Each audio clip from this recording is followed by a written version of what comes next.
এটা খুবই দুঃখজনক। ফেনী পৌর যুবদলের নেতৃবৃন্দ যাচাই বাছাই ছাড়া যে কমিটি দিয়েছে সেখানে আমাদের প্রিয় নেত্রী দেশনেত্রী বেগম খালেদা জিয়ার গাড়িবহরে হামলার আসামি রয়েছে।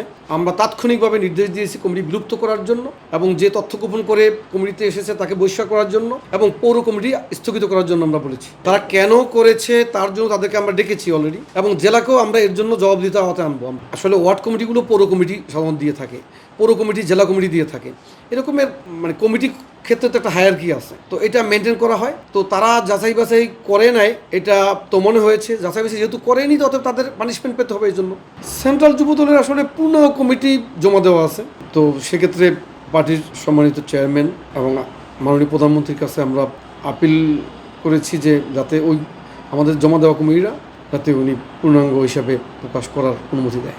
আমার থাকার ইচ্ছা উপরে নির্ভর করে না, নির্ভর করছে যে পার্টি কীভাবে চিন্তা করছে, কাদেরকে দিয়ে যুবদল গঠন করবে, পুনর্গঠন করবে, এটা পার্টির সিদ্ধান্তের ব্যাপার।